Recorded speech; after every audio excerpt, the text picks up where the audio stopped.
Gary, a 2-2 draw with Faversham Town this evening. It was a game where we had to be patient, but we showed some promising signs across the 90 minutes.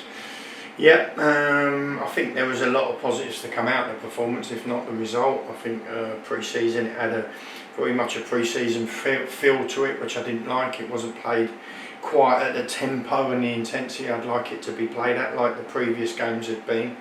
I also don't like the fact that you're still managing minutes even though you're 5 games in. I think it's the changes don't help, and that's nothing to do with the personnel you bring in. It's just it changes the flow of the game, and it sort of it derails you a little bit. But we were in control for long periods, and moved the ball about and was patient and kept it, and should have maybe been more than 1 goal in front first half. But second half we made 6 changes, and you can see it sort of disrupted us a little. But we found ourselves and a couple of little moments, but not enough.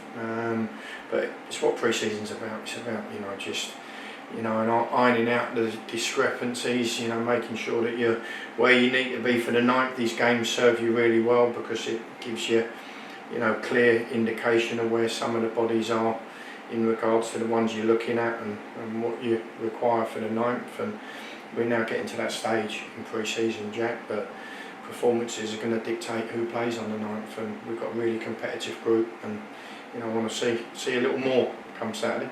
Jack Evans got his first 45 minutes in blue. What were your thoughts on his performance on the whole? Obviously, had the problems in the summer.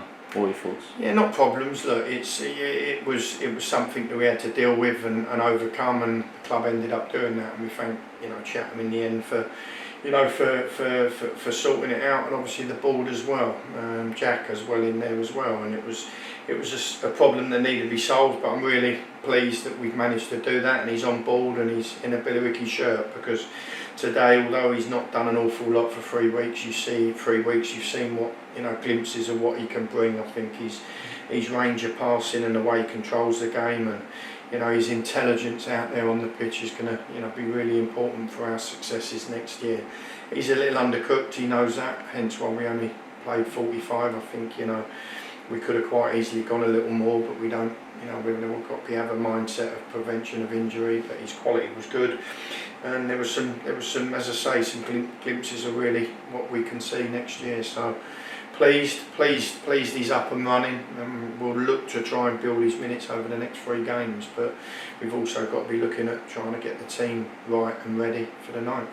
A handful of trialists are still in the squad, so do you expect there to be many more incomings before that league opener against Wingate and Finchley? Yeah, I mean, look, there's a couple that that we're familiar with that have been in the club. They were in the club last year, and there's 1 or 2 others that we were having a look at tonight. But we've not really got too many berths left in the squad. A lot of our business was done early. We had one that we were definitely looking to fill, and we've had a look at a couple over the course of the 5 games, but I think we'll make some decisions on that Thursday. We're getting in really early as a management team, and they don't know yet, but we will be, and we're gonna make that them last calls are what's required. We've got a couple of health issues in the squad. I think that's been pretty well documented, and we have to make sure that whatever we add and the last piece we add to the squad, because it is only maybe one more piece, that it's the right one and it helps us going forward. So we'll sit down on Thursday and decide that. But what I would say, I think Saturday, especially the 2 Saturdays, we are really got to really start nailing down our team for the 9th. I've said that to the group way back in June, that we get to the latter stages, you've had plenty of opportunities, you've had plenty of moments, which all have, and we've now got to really get ourselves geared up and focused for the start, and that means Saturday it'll be as near as damn it, and it'll be up to players that are not in that 11 to force their way in, and it'll be up to players that are in that 11 to give up the berth. But we've got to get maximum minutes into a lot of the squad Saturday, and we'll review that again on Tuesday, but the following Saturday the same. So I think you'll see the numbers, maybe not as many over the course of the next 3 games for obvious reasons.